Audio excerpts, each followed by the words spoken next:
भाईंदर महानगर पालिका पर्यावरण के संरक्षण और पर्यावरण को बचाने के लिए न सिर्फ भारी भरकम रकम खर्च कर रही है बल्कि लोगों को जागरूक करने के लिए भी अभियान चला रही है। लेकिन उसी महानगर पालिका के अधिकारियों के नाक के नीचे ऐसा काम हो रहा है जिसने न सिर्फ पर्यावरण को नुकसान होगा बल्कि आने वाले समय में ऐसी कुदरती तबाही देखने को मिलेगी जिसकी कोई कल्पना भी नहीं कर सकता।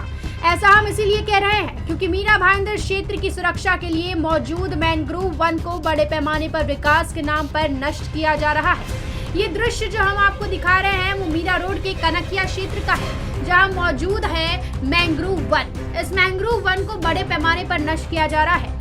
यहाँ ट्रक में भर कर कई तरह के मलबे लाकर डंप कर मैंग्रोव वन को नष्ट किया जा रहा है जिसका विरोध कर रहे हैं पर्यावरण अमजद खान।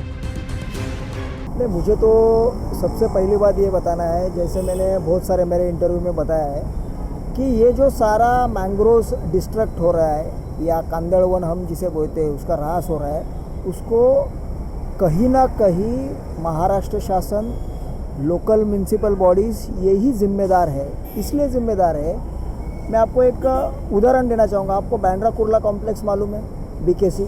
वो बीकेसी पहला क्या था, वहाँ पर पूरा खाड़ी था, मैंग्रोव थे वहाँ पर बड़े बड़े। आज क्या है, आज वहाँ पर बड़े बड़े यानी MMRD है उसका मालिक है।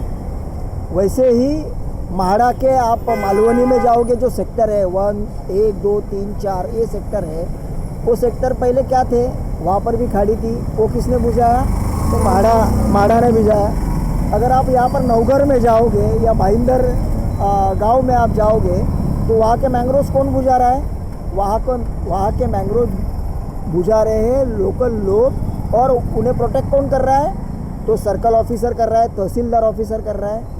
तो ये कहीं ना कहीं ये जो सारे हमारे गवर्नमेंट है, वो गवर्नमेंट के जो बॉडीज़ है, वो बॉडीज़ ये जो कांदड़ वन नष्ट हो रहा है उसको जिम्मेदार है। जैसे मैं आपको यहाँ का DP जो हुआ है, डेवलपमेंट प्लान हुआ है, वो DP के बारे में बताना चाहता हूँ। वैसे हम कमिश्नर जी है ढोले साहब से हम मिले, हमने उनको निवेदन दिया। हमारा वो निवेदन में हमने ये बताया कि आपका DP प्लान कैसे बना, जबकि वहाँ पर मैंग्रोव्स है। आपने वहाँ पर गार्डन बनाया, आपने वहाँ पर स्कूल बनाया, आपने वहाँ पर दवाखाना बनाया, ये आप रिजर्वेशन आपने कैसे दिए जबकि नीचे मैंग्रोव्स है। तो कहीं ना कहीं यहाँ पर ये जो म्यूनसिपल बॉडीज़ है, वो म्यूनसिपल बॉडीज़ उसकी जिम्मेदार है। पिछले कई सालों से लगातार मैंग्रोव वन के विनाश के लिए एडवोकेट राजेश दाभोलकर ने महाराष्ट्र सरकार और म्युनिसिपल कॉर्पोरेशन के अधिकारियों को जिम्मेदार ठहराया है। उन्होंने कहा कि निजी स्वार्थ के चलते अधिकारियों की मिलीभगत से खाड़ी क्षेत्रों में विकास के नाम पर मैंग्रोव वन नष्ट किए जा रहे हैं। वो ठंडी बस्ती में हम कार्रवाई कर रहे, इसीलिए हम आपको बता नहीं सकते, ऐसा कहना है वन अधिकारी का। तो हम लोगों ने ये एक संकल्प लिया है कि मीरा भाईंदर के अंदर हम लोग मैंग्रोव्स को प्रोटेक्ट करेंगे और हम दोनों ने मिलकर जो है ये अभियान छेड़ा है और लोग हमारे से जुड़ रहे हैं। जैसे कि देखो पहल आपने की है, आपके दोनों चैनल जो है आप हमारे से जुड़े हो, यानी कहीं ना कहीं यहाँ पे लोग जागरूक हो रहे हैं। मैं जागरूक पर्यावरण समिति का सेक्रेटरी हूँ। यह हमारे दोस्त है वसुंधरा फाउंडेशन ट्रस्ट, उनके चेयरमैन हैं। ये हम दोनों मिलके पिछले 3 साल से ये प्रयास कर रहे हैं और समझ रहे हैं कि मैंग्रोव्स को किस तरीके से बुझाने का काम यहाँ के अधिकारी कर रहे हैं और हम उन्हें किस तरीके से रोके, ये हम लोग यहाँ पे आके दिन पे दिन सीख रहे हैं उनसे और हम लोगों को सीख मिल रही है। सर कुछ ऐसी इमारतें भी क्या वहाँ बनाई गई हैं जो अवैध हैं? अवैध तो नहीं है सर, अवैध नहीं है। उनको बाकायदा परमिशन दिया गया है BMC के तरफ से, नगर रचना विभाग की तरफ से। तो मैं अवैध नहीं बोलूँगा, हाँ, लेकिन ये है कि वो मैंग्रोव्स के ऊपर बनाई गई है, जो कि कोर्ट का ऑर्डर है, बॉम्बे हाई कोर्ट का ऑर्डर है कि जहाँ पे मैंग्रोव्स है उसको मिटा के आप उधर पे किसी भी तरीके की इमारत नहीं खड़ी कर सकते। आप उसके ऊपर आप उसको अवैध बोल सकते हैं कि मैंग्रोव्स के ऊपर बिल्डिंग बनी है, इसके लिए वो अवैध है।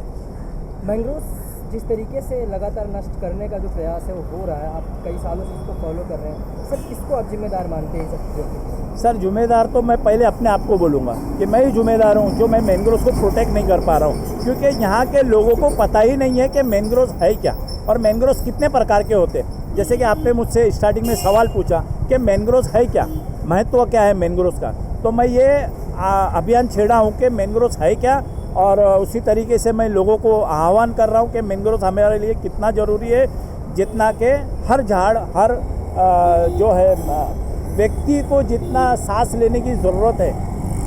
आपको बताऊँ मैं, मैंग्रोव जो है समंदर और ज़मीन के बीच में एक छलनी का काम करता है। जैसा आप चाय लेते हो तो उसमें छन्नी रहती है ना, तो सारा कचरा अपने अंदर ले लेती है, वैसा ये मैंग्रोव जो है सारा का सारा कचरा अंदर ले लेता है और आपको साइक्लोन से, 26 जुलाई से, बाढ़ से, आने वाली ज़मीनी आसमानी आफत मुसीबत से आपको प्रोटेक्ट करता है। तो इसलिए मैंग्रोव बचाना ज़रूरी है।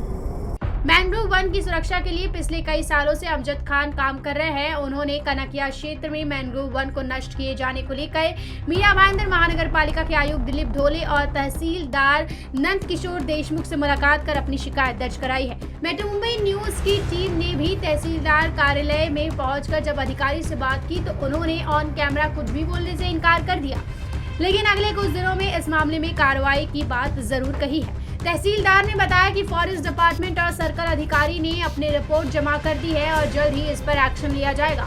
अधिकारियों द्वारा कार्रवाई करने की बात तो कही जा रही है, लेकिन सवाल यही है कि आखिर विकास कार्यों के नाम पर पर्यावरण के लिए सबसे महत्वपूर्ण मैंग्रोव वन उसकी बलि क्यों चढ़ाई जा रही है। मीरा भाईंदर महानगर पालिका ने अपने डेवलपमेंट प्लान में ऐसी कई इमारतों के निर्माण को मंजूरी दी है जो मैंग्रोव वन को नष्ट कर बनाई गई है। इन तस्वीरों में जो इमारत आप देख रहे हैं, इन्हें महानगर पालिका ने अपनी तरफ से एनओसी दे दिया है, जबकि नियमों के मुताबिक खाड़ी क्षेत्र के 50 मीटर के दायरे में किसी भी तरह की इमारत का निर्माण नहीं किया जा सकता।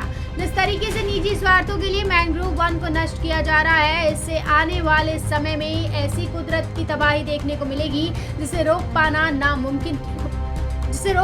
नामुमकिन हो जाएगा। प्राकृतिक तबाही से बचाने के लिए मैंग्रोव वन को अभेद्य किला माना जाता है, जिसका उदाहरण देखने को मिला था साल 1992 में। 23 साल पहले ओडिशा को सुपर साइक्लोन के रूप में प्रकृति के अभूतपूर्व क्रोध का सामना करना पड़ा था। तब लगभग 14 जिलों में 36 घंटों के लिए जिंदगी रुक सी गई थी। तूफान का केंद्र जगत सिंहपुर जिले के एरसामा में था।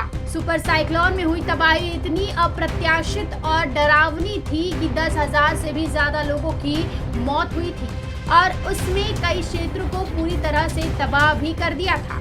लेकिन इससे उलट ओडिशा के 480 किलोमीटर के समुद्री तट से लगा ऐसा भी क्षेत्र था जहां प्रकृति आश्चर्यजनक रूप से दयालु रही। इसका कारण था तटों पर मैंग्रोव वन का आवरण, जिसने समुद्र के प्रकोप और इंसानी क्षेत्र के बीच बैरियर के रूप में काम किया। मेट्रो मुंबई के लिए शुभम मिश्रा के साथ अनीशा ठाकुर की रिपोर्ट।